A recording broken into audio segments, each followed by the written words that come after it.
Ya, kita masuk nih hari di hukum pasar modal. Kita ambil aja pertemuan dari tengah, itu pasar primer dan pasar sekunder. Apa itu pasar primer? Pasar primer atau pasar perdana, atau dikenal dalam bahasa asingnya primary market, yang merupakan tempat ditransaksikannya efek atau sekuritas untuk pertama kalinya. Pasar perdana merupakan tempat ditransaksikannya efek atau sekuritas untuk pertama kalinya sebelum efek tersebut dicatatkan di bursa efek.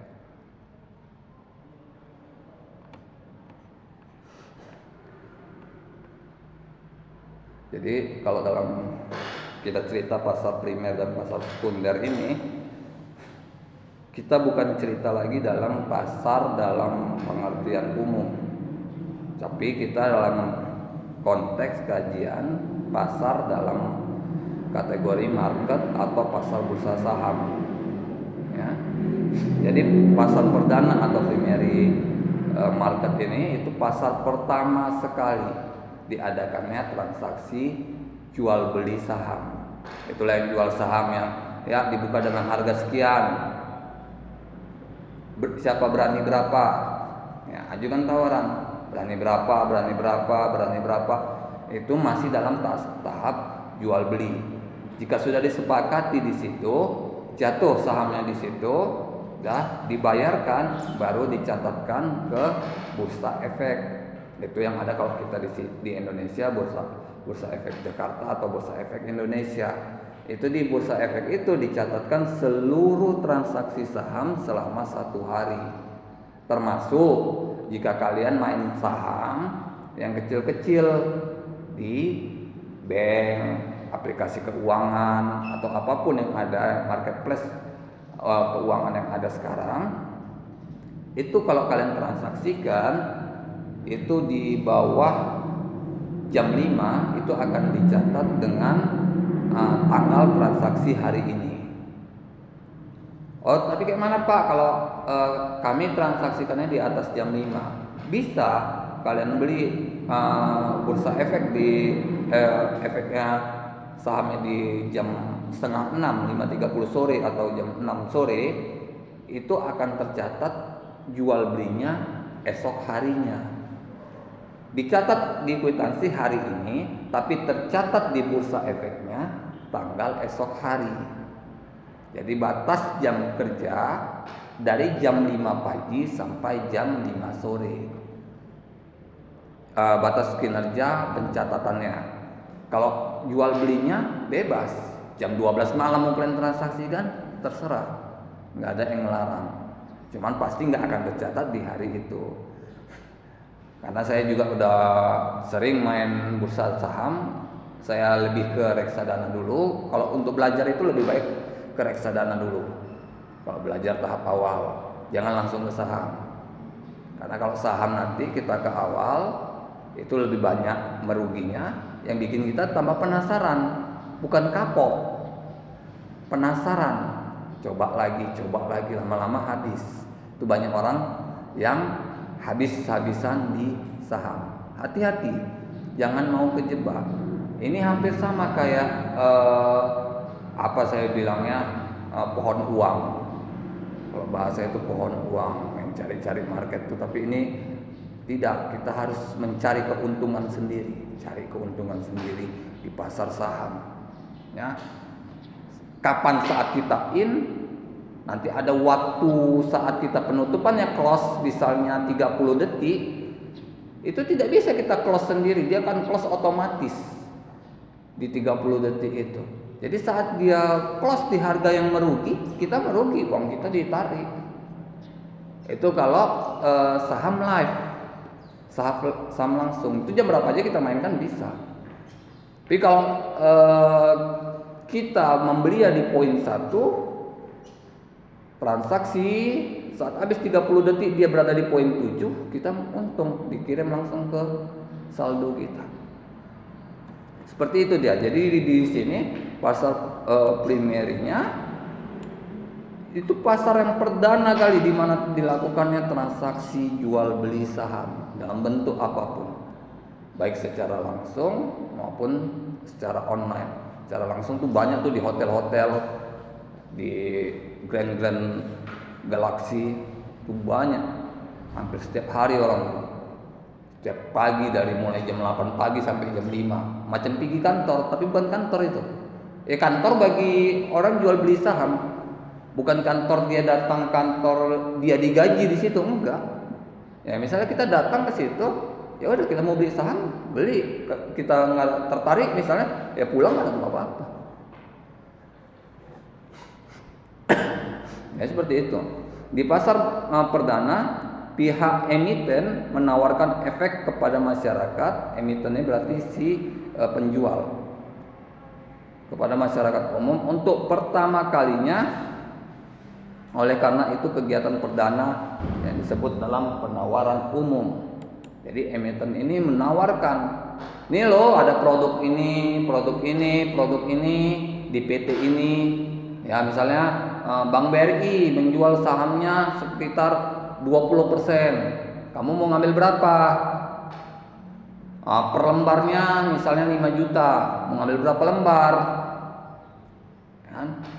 Ada untungnya, ada. Jadi berapapun keuntungan dari BRI setiap bulan atau setiap tahunnya dikalikan berapa persen saham kita yang kita beli di BRI. Misalnya 0,05% ya, kalikan dengan 0,05%. 5 juta itu mungkin 0,05 atau 0,005 bisa jadi kan.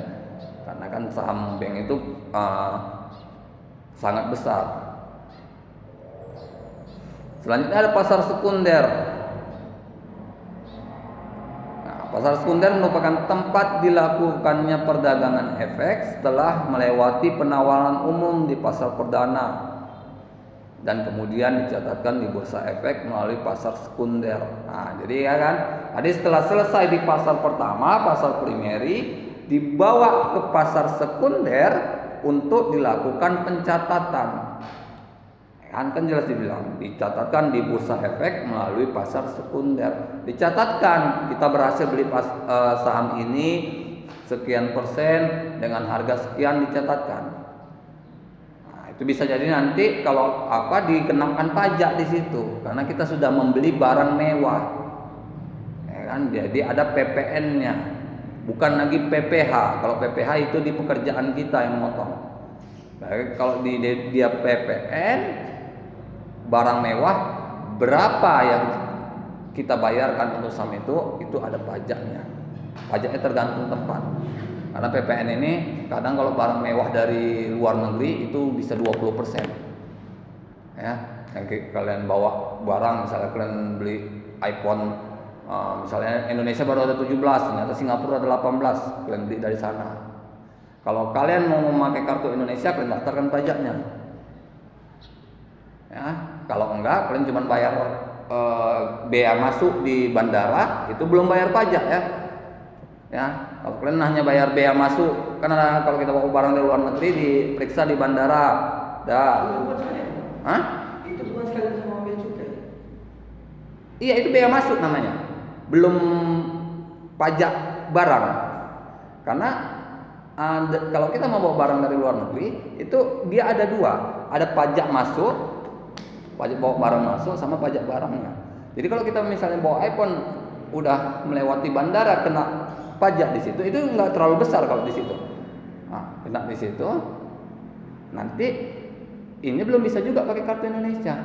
Karena kalau pakai kartu Indonesia kan kita bisa bawa ke ponsel, kita bisa bawa ke konter manapun, nanti didaftarkannya, ya, bayar. Misalnya 10% bayarnya lagi, bayar, dah keluar IMEI-nya, itulah IMEI kita. Kalau nggak akan ada IMEI. IMEI itulah identitas HP keluaran Indonesia. Kalian boleh lihat, kalau beli aja di toko online. HP-HP yang tidak bisa pakai kartu itu, yang dari Malaysia, dari Singapura. Kalian cek IMEI-nya nggak ada. Karena IMEI itu hanya berlaku di Indonesia, menandakan barang Indonesia, jadi hanya bisa pakai kartu-kartu Indonesia, jaringan-jaringan Indonesia. Bisa banyak orang pakai itu, terakhir cuman pakai WiFi atau dia main 2 HP hotspot. Karena kalau dibayar pajaknya mahal. Ya kan? Jadi lebih baik hotspot aja. Biar ada satu HP yang biasa yang murah, yang kalau hotspot bisa kencang, karena ada tuh yang bisa kencang hotspot. Nah, itu pakai kan. Jadi kartunya di situ, di sini cuma untuk memakai. Karena kalau bayar pajaknya bisa sangat tinggi itu, 10%. Jadi kalau misalnya harganya 25 juta berarti bayar pajaknya 2,5 juta. Nah, kita beli barang di sana harganya 25 juta, 2 juta. Karena nanti pajak itu ditentukan dari kwitansi pembelian kita di sana, bukan harga di Indonesia. Jadi kalau misalnya lebih murah di sana ya harga di sana, bukan harga di Indonesia. Misalnya di sini harga 35, di Malaysia atau di Singapura kalian dapat harga 25, ya harga 25 pajaknya, bukan harga Indonesia, karena harga kwitansi yang dikenakan pajak. Bukan 20%. Sekitar itu. Kalau di bandara, kalau nggak salah bandara 20%, kalau IMEI 10, 30 jadi kenanya. Iya, makanya orang kadang beli barang-barang dari luar negeri, udah main 2 HP, cari satu HP yang murah yang bisa hotspot kencang. Jadi yang HP hotspot itu udah di kantong aja, nggak dipakai-pakai, cuman hotspot aja di kantong doang. Ada kita main yang iPhone-nya. Jadi nggak ketahuan kita main 2 HP. Udah, tapi saat orang pegang ya ketahuan karena nggak ada sinyal, nggak ada logo kartu di situ, nggak ada sinyal kartu, nggak ada di situ. Yang ada cuma sinyal WiFi.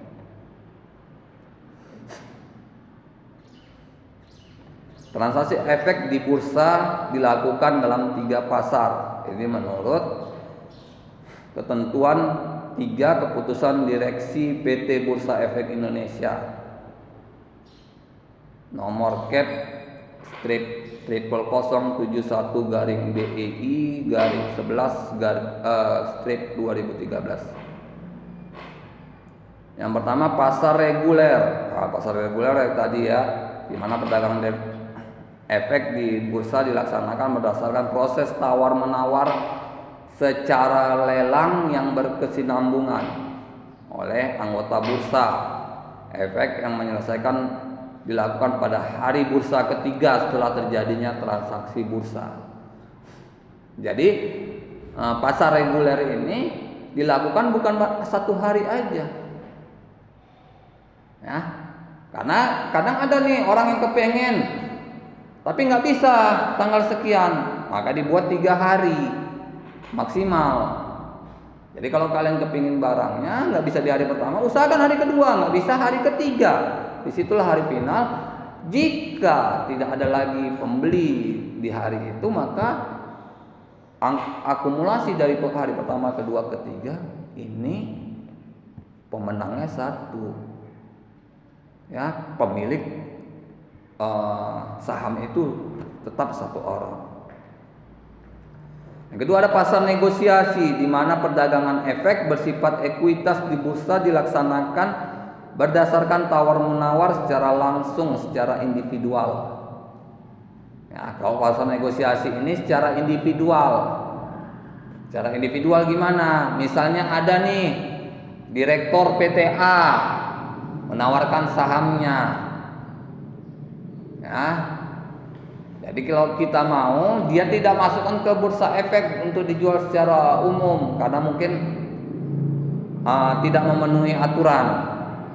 Mungkin harta kekayaan ini dikelola kurang atau apa gitu kan ada aturan-aturan itu biasanya di pasar modal, di akuntansi biasanya mereka menjelaskannya. Kita kan nggak ngerti kalau angka-angka, kita aturannya aja. Jadi kalau di situ dijelaskan, dinegosiasi antara kita dengan pemilik perusahaan secara langsung tanpa melalui bursa efek nggak apa-apa, tapi tetap dilaksanakan di bursa efek. Ya, di situ dilaksanakan secara langsung tawar menawar. Lihat apa tawarannya menguntungkan atau tidak.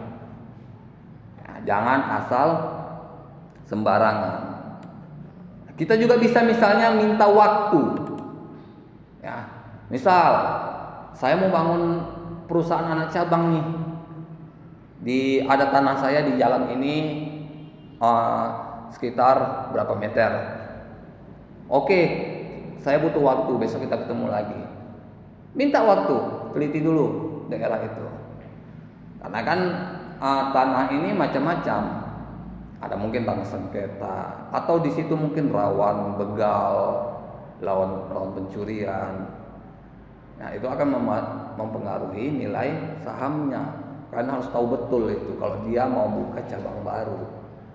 Tapi kalau dia memang cuma menawarkan saham yang dari perusahaan dia yang sudah eksis, kalian bisa share di media sosial, di Google pun ada.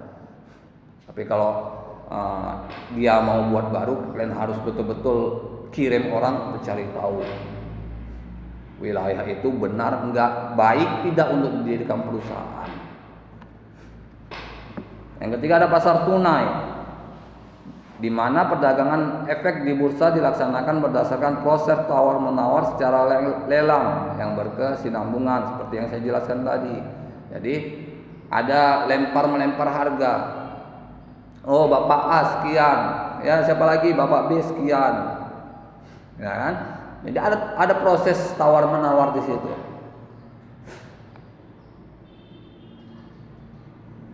Baru seluruh proses itu akan dilakukan di pasar reguler, pasar tunai, pasar negosiasi, kecuali hak memesan efek terlebih dahulunya hanya dapat dilakukan di pasar tunai dan sesi negosiasi. Ya. Jadi kalau dia hanya memesan, itu bisa dilakukan di pasar tunai dan sesi negosiasinya. Saat ada pasar tunai jual belinya, kita datangi, negosiasi dengan pemilik saham, selesai di mana berapa keuntungannya, berapa modal yang harus kita tanamkan, berapa lembar saham yang harus kita beli, berapa rupiah per lembarnya, karena saham ini cerita per lembar, ya kan? Nanti per lembar itu ada ketentuan berapa persen dia menguasai saham itu. Bisa 0,5, bisa 0,5 misalnya 0,10 ada. Nah, jadi betul-betul dilihat, jadi tahu. Selanjutnya ada mekanisme transaksi. Karena sebelum bertransaksi di bursa, investor harus menjadi nasabah perusahaan efek saat di Bursa Efek Indonesia tercatat sekitar 120 perusahaan efek yang menjadi anggota di BEI. Jadi kalau investor ini baru kita bisa jadi investor, baru dibuka lelang itu kalau sudah ada lebih kurang 120 perusahaan efek. Kenapa? Karena di situ kita bisa mencari pembandingnya. Ya. Jadi kalau kita masuk ke bursa efek, ya kan? Kita mau cari saham, mau beli saham nih, tentang apa? Perbankan misalnya, ya kan? Maka kita cari dari 120 itu minimal, bisa lebih, bisa 300, bisa 500 perusahaan di situ. Mana yang bergerak di bidang perbankan aja, ambil. Oh, mau perbankan umum aja, maka eliminasi perbankan syariahnya, eliminasi. Jadi tahu kita nantinya mau kemana. Jangan semua kita ambil, yang ada kita sibuk membaca, terakhir nggak dapat apa-apa sampai bursa tutup. Ya, bursa memang buka setiap hari, tapi sesinya pasti berbeda. Ya, perusahaannya pasti berbeda. Ya, bisa jadi misalnya yang hari ini beda dengan yang besok. Mungkin yang hari ini jam 8 beda dengan yang hari ini jam 4 sore. atau jam 5 sore. Ya. Beda perusahaannya, beda, penawarannya beda.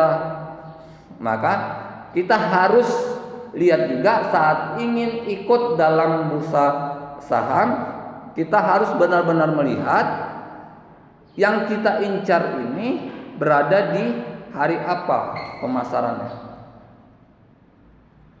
Setiap hari apa dan jam berapa pemasarannya. Nggak bisa kita samakan semua. Ya. Oh, besok ada loh pasar saham lagi, datang besok lagi lah. Rupanya beda perusahaannya. Bingung kan ya, ini kok beda? Ya memang beda. Karena di Bursa Efek Indonesia itu bukan hanya satu pasar transaksi, bisa ratusan. Ya, ruangannya itu pun banyak. Dan perhatikan kalian di ruangan mana, jangan salah masuk ruangan. Bisa jadi itu pasar transaksi lain. Ya. Jadi perdagangan efek dilakukan di bursa, sedangkan penyelesaian transaksi berupa pembayaran uang dan penyerahan efek dilakukan di clearing penjaminan efek Indonesia. Jadi setelah kalian selesaikan perdagangan dan pembayaran perdagangan efek di bursa efek, kalian lakukan pembayaran di clearing penjamin efek Indonesia atau KPEI. Di situ nanti diserahkan sertifikat efek kalian, ya, mana yang kalian beli. Situ nanti jelas, kalian baca dulu sertifikat. Makanya saya selalu bilang, setiap transaksi apapun kalian baca. Nanti bisa jadi mereka salah, bukan sengaja, mungkin hilap karena banyak transaksi pada hari itu, hilap dikasihnya ternyata saham PTB. Sementara kita beli PTA, ya kan? Jadi nanti waktu sama kita nggak bisa ngontrol nih perkembangannya, karena yang kita pegang saham orang lain, bukan saham kita.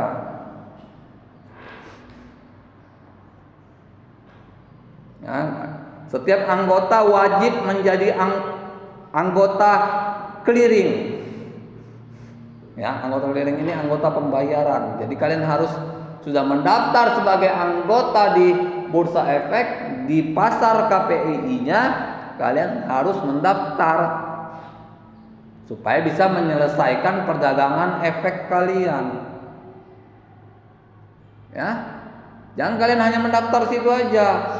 Ya kalian mendaftar di sini, dah berhasil kalian beli. Ini belum kalian daftar, nggak bisa kalian transaksikan, nggak bisa kalian bayar, nggak bisa kalian ambil sertifikatnya. Karena di KPI ini itu dihitung harta kalian, misalnya harta bergerak dan tidak bergerak, uang tunai berapa, dan kemungkinan membeli saham yang bisa dibeli dengan uang kalian itu. Nanti diklasifikasikan juga harta kalian yang bisa dibelikan ke saham ada berapa. Itu diklasifikasikan dari nanti kalian masuk misalnya di tipe C atau tipe B atau tipe A. Ya, makin tinggi tipenya biasanya nilai pasar sahamnya itu lebih tinggi.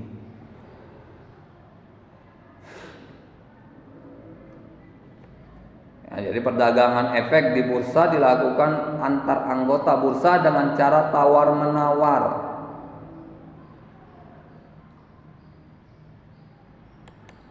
Ya, apabila harga penawaran dengan harga beli itu sama, maka terjadilah jual beli. Ya kan? Kalau harga penawaran lebih rendah daripada harga penawaran peserta efek lebih rendah daripada harga penawaran penjualnya, itu pasti nggak akan mau. Sama kayak emas Pak ya, dulu waktu emas naik pasti berjualan. Iya. Tapi di waktu turun itu banyak yang nggak bisa. Makanya saya nggak nyangka juga emas cepat kali naik yang gini. Karena dulu waktu 2010 saya beli emas antam nih ya, itu masih 500.000 per gramnya. Sekarang satu berapa?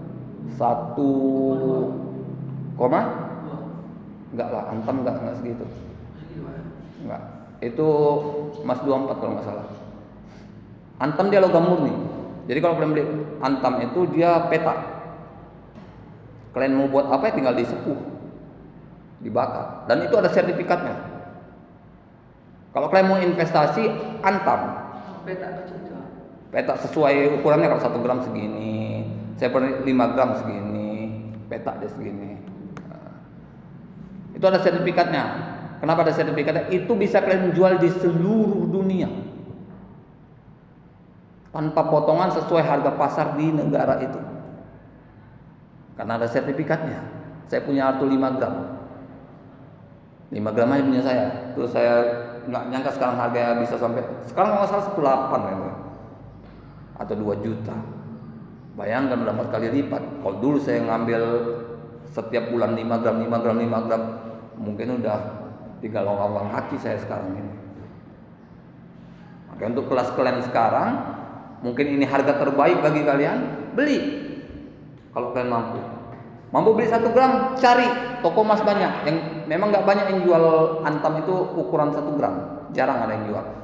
Tapi kalian keliling aja, minta yang 1 gram, cari yang 1 gram. Sini nggak ada, sini nggak ada, sini. Itu nggak akan mungkin harganya turun. Bedanya itu dengan cincin, kalung, dan segala macamnya itu, perhiasan segala macamnya. Kalau yang cincin kalung itu, kalau kalian jual itu ada harga potongnya, ada harga pengerjaannya. Misalnya potong 1 juta atau 500.000. Tapi kalau Antam bulat, berapa harga di pasar, segitu harga yang kalian terima. Kalian jual harganya bisa rendah kalau kalian jualnya ke bank atau ke pegadaian. Tapi kalau kalian jual ke toko emas, harganya pasti lebih tinggi. Karena mereka sudah mendapat untung dari harga penjualan. Jadi kalau harga pembelian mereka nggak akan menaikkan lagi. Kalau kalian sanggup beli, misalnya harga 1,5 juta sekarang beli, ada uang misalnya 2 juta, belikan 1 gram. Kalian cari ada di toko A, toko B, toko C, toko D, toko E. Nanti beda pas itu toko emas dengan toko suruh mobilnya. Beda. Suruh mobil itu membeli harus rendah di bawah harga pasaran. Ya. Sedangkan toko emas itu harus berani membayari harga pasaran. Harus. Kadang memang ada yang juga toko-toko emas nih agak dimain-mainkan ya harganya. Diturun-turun sedikit. Ya kalau masih wajar kalian rasa penurunan nggak ada masalah. Misalnya harga sekarang 1,5 juta, dibikinnya 1.490.000, ya nggak ada masalah. 10.000 aja berkira kali kalian. 10.000 1 gram, ya kan? Atau 1.450.000 diambil, nggak ada masalah. Masih wajar lah. Karena kan dia harus menggaji karyawannya juga, ya kan? Tapi memang ada juga nggak banyak ya, ada yang mengambil secara bulat ada, tapi nggak banyak. Yang saya tahu mengambil secara bulat tuh di pasar Petisah, itu bulat yang ngambil. Nah, di pasar Petisah tuh dia ngambil bulat. Berapa harga pasar sekarang segitu diambil. Karena itu nanti ditahannya lagi, dijualnya saat harga naik. Orang tuh mainnya gitu. Nah, tukang emasnya gitu dia. Dia kalau dia berani ngasih kita harga modal, dia akan tahan itu barang kita. Itu nggak akan dijual ya walaupun ada permintaan. Itu dirondokin ya, disimpannya di lemari besi. Nanti udah naik harga sekitar 500.000 atau 300.000 baru jual. Gitulah harga pusat pasar saham ini juga. Kalian beli saham misalnya Bank BRI, harga kalian beli ini 1 lembar 5 juta. Kalian tahan setahun, oh naik 5.200.000, masa jual 2 tahun 3. Karena kalau saham ini ya, yang surat-surat berharga perbankan ini makin lama untungnya makin besar ya. Kalau kalian mau main saham bank itu nggak ada ruginya selama bank pemerintah ya. Karena sangat amat kecil kemungkinan bank pemerintah itu bangkrut. Ya. Kalau bank swasta banyak yang udah bangkrut, ya kan? Tapi kalau bank pemerintah sangat amat kecil kemungkinan.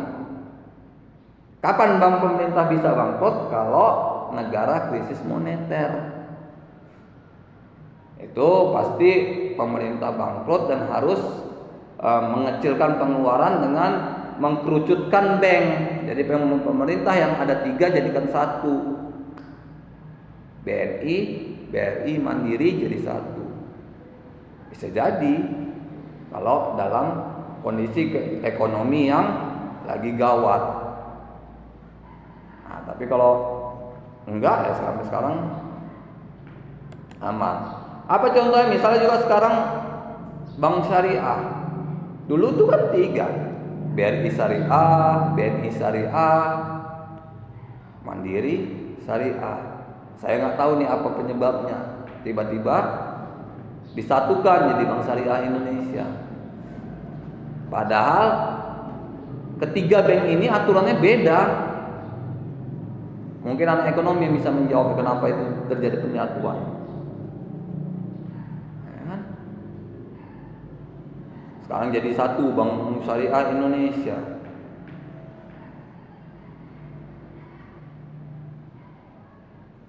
Jadi berdasarkan prosesnya, urutan perdagangan saham di Indonesia yang pertama menjadi nasabah di perusahaan efek. Pastikan kalian bisa masuk ke bursa efek itu, bisa, bebas. Selama penampilan kalian wajar. Kalau penampilan kalian sembarangan, paling kalian diketawai, disenyum-senyumin orang. Salah tempat abang tuh. Salah tempat abang tuh. Ya. Kalau kalian penampilannya meyakinkan, pakai baju putih, pakai dasi, pakai jas, nggak akan kalian diragui.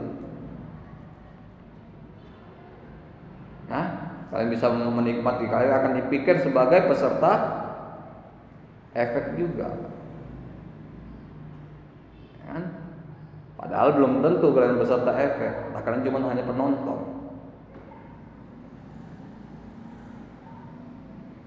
Yang kedua, order dari nasabah. Perdagangan saham itu baru terjadi jika ada orderan dari nasabah. Jika enggak, ya udah tetap penjualan saham.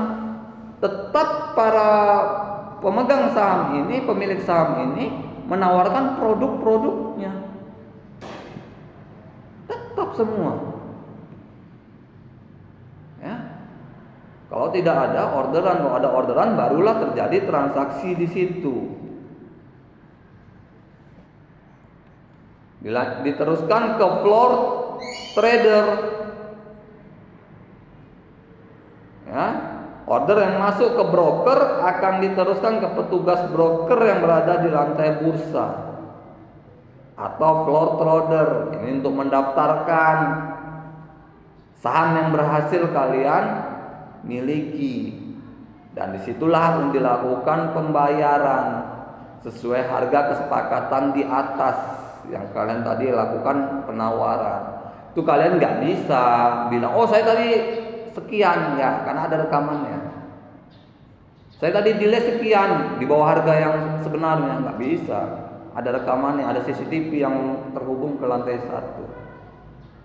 Diputarkannya, ini Pak proses tawar menawar Bapak tadi. Selesai gitu. Apa akibatnya? Kita nggak akan lagi dipercaya. Bisa-bisa besok-besok kita dilarang masuk. Ya, harus berlaku jujur. Masukkan orderan ke JATS.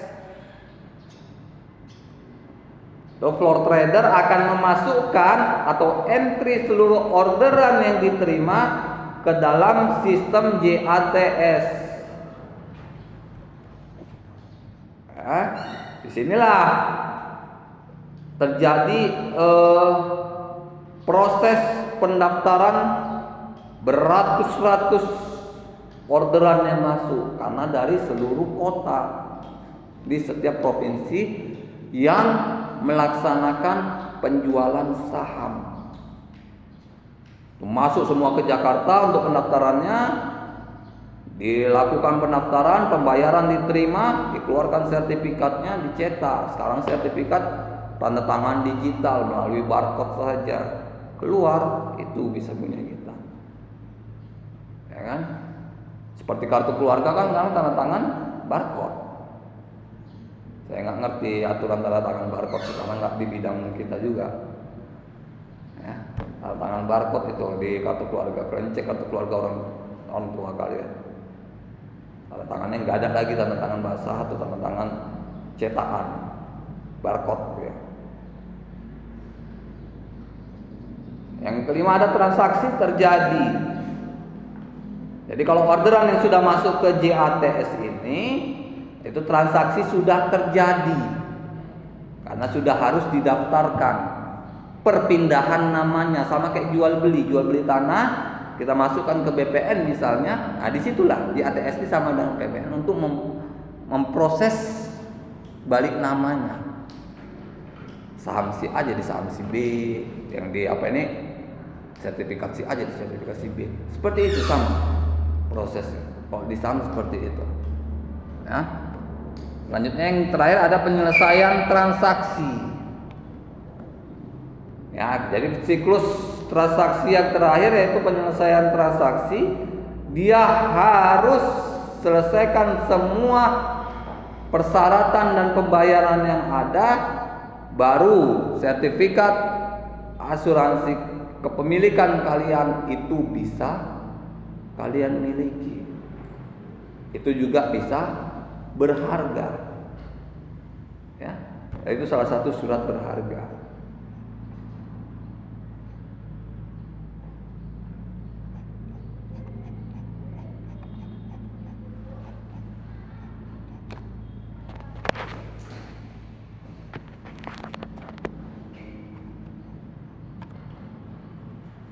Termasuk di clearing. Mungkin kalian sudah sering juga dengar ya clearing.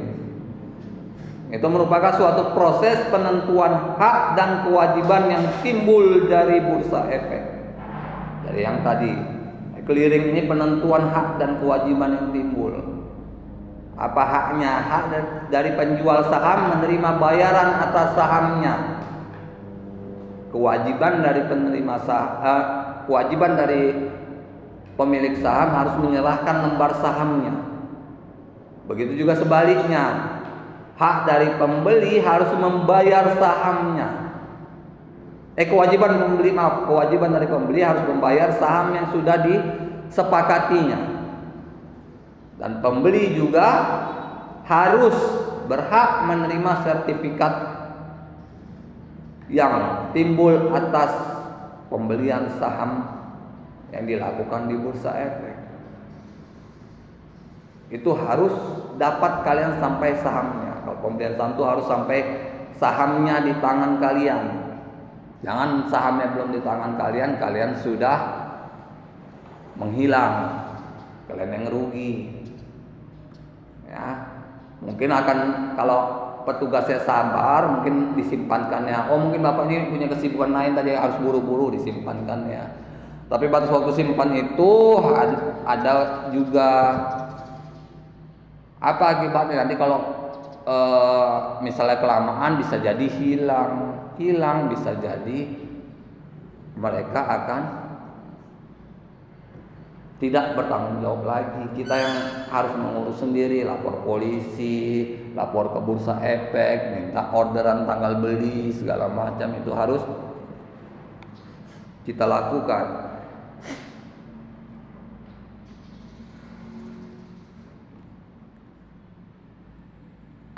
Jadi hubungan hukum antar anggota bursa efek beralih menjadi hubungan hukum antar anggota. Ya. Jadi hubungan hukum kita jual beli dari bursa efek juga menjadi hubungan hukum jual beli antar sesama anggota.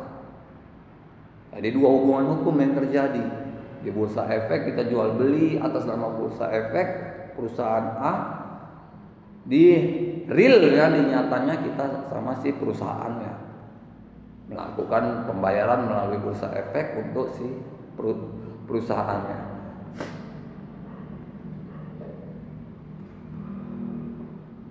Masing-masing anggota bursa efek yang melaksanakan transaksi tidak dapat menuntut satu sama lain. Ingat ya, tidak dapat menuntut satu sama lain. Jadi kalian harus betul-betul paham apa yang kalian lakukan di bursa efek, apa hak kalian, apa kewajiban kalian, apa yang harus kalian lakukan, dan apa yang harus kalian miliki setelah keluar dari bursa efek. Harus benar-benar paham. Nggak boleh cuman sekedar tahu aja. Ya, harus paham. Karena kalau paham kita baru betul-betul bisa mengetahui efek ini memang punya kita apa tidak. Ya. Dalam hal anggota clearing tidak memenuhi kewajibannya, maka anggota clearing tersebut dinyatakan gagal bayar, yang diartikan sebagai tidak dipenuhi sebagai seluruh kewajiban anggota clearing. Jadi kalau setelah selesai bursa efek jual beli sahamnya, kalian tidak melakukan pembayaran, memang surat bayar kalian sudah ada di situ tapi tidak kalian tanda tangani, maka jual beli itu dinyatakan batal dan saham yang sudah kalian jual beli itu akan diperjualbeli kali laginya pada esok harinya. Ya, jangan main-main. Kalau kalian memang serius, bayar.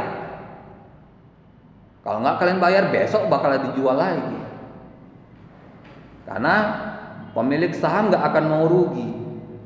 Dia mau secepatnya terjual karena dia mungkin butuh dana untuk perputaran perusahaannya.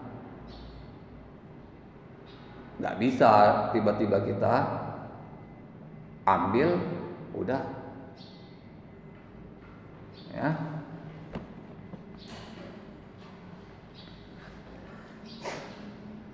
Menurut pasal 55 ayat 2 Undang-Undang Pasar Modal, LKP wajib menjamin penyelesaian transaksi bursa. Apa LKP? Lembaga Keuangan Publik. Jadi kita harus mendaftarkan harta kita ke lembaga keuangan yang mencatat semua harta kita, baik bergerak maupun tidak bergerak, uang maupun perhiasan, semua harus dicatatkan. Jadi kalau memang kalian tidak bisa dihubungi untuk melakukan pembayaran, tapi kalian sudah memberi kuasa kepada LKP, maka LKP bisa melakukan pembayaran untuk menghindari gagal bayar. Ya. Jadi kalau kalian misalnya sibuk ada acara lain, udah serahkan aja kuasanya kepada LKP untuk membayar. Toh transaksinya kita dan keuangan juga kita. Nanti berapa yang dibayar kan kita tahu. Nanti sebelum melakukan pemotongan, bank sudah menelepon kita dulu. Halo Bapak A, kami melihat ini ada transaksi di pasar saham Bapak sekitar 50 juta. Apa benar ini Bapak? Jika jumlahnya sama, tanggalnya sama, oke, itu punya kita. Setuju. Kalau beda, suruh pending dulu. Kita konfirmasi lagi ke bursa efek. Ya. Kalau sama, oke, itu transaksi saya proses. Saldo kalian dipotong, kalian bayar. Nah, kalian akan dihubungi oleh bursa efek untuk mengambil sertifikat efeknya. Sertifikat sahamnya. Ya, jadi LKP di sini sumber keuangan anggota clearing yang gagal menyelesaikan transaksi bursa. Itu fungsinya, fungsi LKP. Sebagai sumber keuangan anggota clearing itu kita yang gagal melakukan pembayaran di bursa. Gagal di sini bukan berarti memang kita tidak ingin ya. mungkin kita punya pekerjaan yang lain. Kecuali kalau kita memang, aduh uangnya kurang, nggak ingin, kita laporkan ke LKP, uang saya ternyata kurang, mohon maaf lah untuk transaksi ini nanti dibatalkan aja. Kita harus jujur, ya. Jangan kita tidak jujur, nanti itu seperti saya bilang, kita tidak dipercaya lagi di bursa efek. Besok lagi kita mau transaksi nggak akan dikasih tahu, nggak akan ditergei kalian. Ada efek atau dana dalam rekening jaminan anggota clearing yang gagal. Ya. Jadi kalau tagihan sahamnya misalnya 100 juta, ternyata dana di rekening 90, itu termasuk gagal bayar.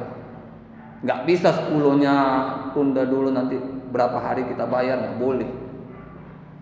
Ya. Ada cadangan jaminan atau kredit bank yang apabila direksi lembaga clearing menjamin memandang perlu. Jaminan juga bisa, jaminan benda bergerak atau tidak bergerak. Jadi kalau misalnya uangnya kurang, gagal bayar, uangnya kurang, maka pihak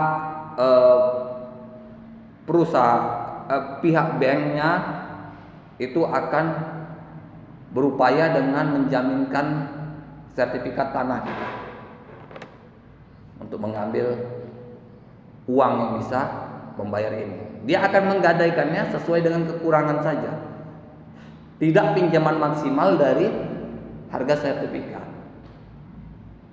Misal tanah kita 1M nilainya, jadi bank hanya menawar biasa setengahnya 500 juta.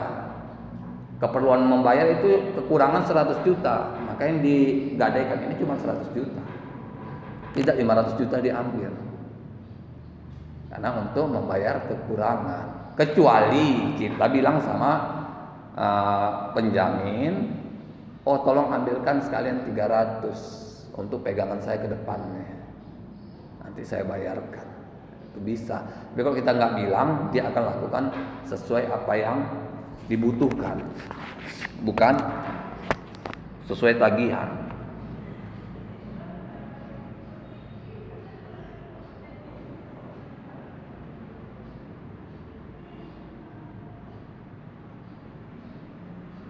Ya. Proses penjualan saham bursa efek memiliki anggota clearing atau saham perusahaan efek dimiliki mayoritas pemegang saham saat dimulai. Jadi proses penjualan saham itu harus terdaftar rekening pemilik saham dan rekening pembeli saham, harus jelas semua. Jumlah harta kekayaan kalian, jumlah uang tunai kalian harus jelas semua. Kalau kalian punya 5 rekening, kasih 5-5-nya. Ya. Jadi perusahaan lembaga saham ini dia tahu meng-approve kalian dinilai berapa. Jadi kalau total misalnya ada 5 rekening kalian, total 5-5-nya 500 juta, berarti kalian approve-nya di 400 juta sampai 450 juta.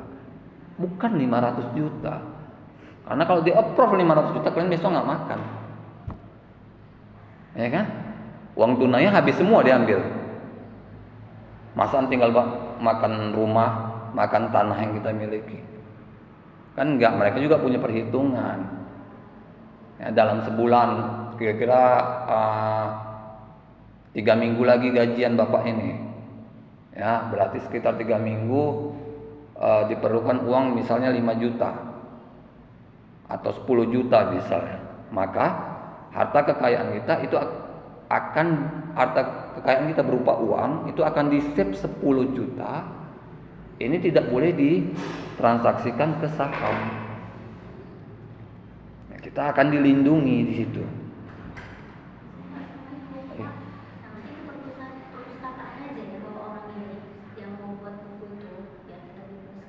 Oh iya. Ya. Belum ada. Baru ini yang masuk dua.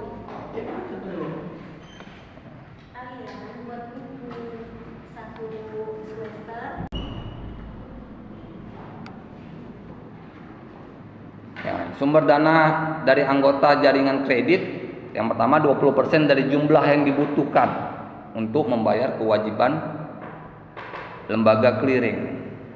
80% dari jumlah yang dibutuhkan untuk membayar kewajiban lembaga clearing. Nah, ini bahkan di save 20%. Saya bilang tadi 10 juta atau 10%. Ini enggak, 20% yang di save kalian untuk kehidupan kalian setelah melakukan pembelian saham.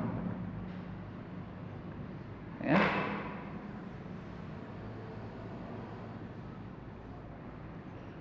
Jadi jumlah yang tidak dibayarkan itu akan dibagi lagi kepada mereka yang anggota-anggota lain yang terdaftar. Ya. Makanya kalau kalian ingin masuk ke bursa saham, pastikan kalau kalian sudah memiliki dana safe. Dana safe ini berarti artinya dana yang tidak terganggu dalam kondisi apapun kecuali kebakaran, krisis moneter atau apa yang bencana alam lainnya. Ya, ini enggak. Jadi yang dana safe ini misalnya 1M. Jadi dana safe ini tidak akan terganggu untuk makan bulanan kalian, untuk hidup kalian, listrik, air, segala macam, ini enggak akan terganggu lagi 1M ini. Itu dana safe. Itu dana berlebih namanya, dana yang bisa kita simpan, ya. Jadi dana safe ini dia harus benar-benar dilindungi sebagai harta kekayaan yang bisa ditransaksikan dan harta kekayaan untuk melanjutkan hidup. Ya. Maka kalau kalian sudah masuk situ, dana safe kalian itu tidak boleh kecil. Kalau bisa saya bilang minimal 10M. Ini dana yang tidak bisa atau 5M lah. Dana yang ada kejadian apapun di hidup kita ini nggak akan terusik. Kecuali nama rumah sakit, itu kan yang tidak terduga ya kan. Atau rumah kebakaran, terus saya bilang atau bencana alam, gempa bumi, rumah roboh, itu tetap harus mengeluarkan dana safe ini. Kalau tidak ya udah, ini bebas mau dibelanjakan. Nah, hidup kita ya dari bulanan. Maka kalian dari muda ini, kalian harus sudah bisa nih menentukan dana safe kita berapa nih, yang bisa setiap bulan. Kalian sendiri bikin dana safe kalian setiap bulan itu berapa? Entah 50.000, entah 100.000. Nanti kalian rasakan 10 tahun yang akan datang saat butuh uang ada. Ya kan? Bukan untuk saya, untuk kalian. Berapa ini yang bisa kalian setiap bulan misalnya? 50. Ini yang kalian simpan di tempat yang tidak bisa diambil oleh kalian atau siapapun, ya. Kalian beli mungkin celengan, kalian yang pakai gemboknya kunci ya kalian buang kemana, ya kan? Jadi nanti saat mau buka, saat udah memang betul membutuhkan, buka, hancurkan. Harus punya, karena kalau tidak nanti mau apa-apa pun susah. Kalau sekarang misalnya udah mulai kalian dana safe misalnya nggak usah 50.000 setiap bulan, 20.000 aja ya. Atau berapa pun kalian bilang 20.000 setiap bulan. Nanti saat kalian usia 30-40, saat kalian mandek nggak ada kerjaan, ada uang dana safe untuk kalian berusaha, urus kartu pengacara, buka kantor hukum, apa bisa. Tapi kalau kalian tidak dari sekarang bisa merencanakan dana safe, kalian masih bergantung ini misalnya sama orang tua, nggak kalian sisihkan untuk kalian simpan. Saat kalian selesai, saat kalian tamat, saat kalian udah betul-betul putus hubungan dengan orang tua, entah orang tua meninggal atau gimana, udah putus hubungan dengan orang tua, kalian bingung. Saat kalian nggak kerja, kalian mau minta sama siapa? Ya kan? Makanya harus kalian rencanakan dari sekarang. Dana save ini nanti bisa kalian nikmati di hari tua kalian. Ya, nanti misalnya ini 20.000, nanti udah kerja, bisa nih sebulan 100.000. Jangan sama terus tiap tahun. Ya kan? Kalau sekarang kalian masih mahasiswa mungkin setiap bulannya 20.000, oke nggak masalah 20.000 selama berapa sisa kalian 2 tahun lagi. Oke. Udah kerja tingkatkan. Nggak layak kalau gaji kalian di luar dapat 2 juta, nggak layak kalian tingkatkan ke 50.000, tingkatkan 100.000. Masa 2 juta kalian cuma nyimpan 50.000 untuk hidup kalian, untuk masa tua kalian, ya kan? Beli celengan yang nggak bisa dimakan rayap, apa celengan batu, entah celengan apa, nggak bisa dia makan rayap, celengan besi. Itulah dana save yang bisa mungkin kita rencanakan mulai sekarang.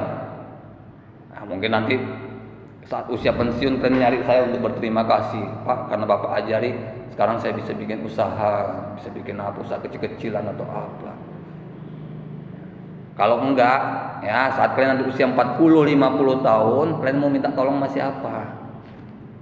Saat kalian tidak punya kerjaan, saat kalian tidak punya usaha, tidak ada pemasukan, kalian mau minta tolong sama siapa? Enggak ada. Orang tua, ya mudah-mudahan udah tenang di alamnya. Mau siapa kalian tolong? Saudara kandung, belum tentu, entah dia lebih susah dari kita. Ya, abang atau kakak kita atau adik kita, mungkin dia lebih susah dari kita. Atau mungkin dia lebih sukses dari kita. Cuman pelitnya bukan main. Ya, bekeranya bukan main. Minta tolong dianggap pinjaman. Ya, kalau saudara itu tidak ada judulnya minta tolong. Nggak ada judulnya pinjaman. Minta tolong ya tolong. Kalau dalam saudara sekandung ya, seayah seibu, seayah pun nggak apa-apa. Kalau ada yang seayah 2 ibu nggak apa-apa, tetap seayah. Kalau butuh bantuan, kasih. Ya, itulah pentingnya dana save ini.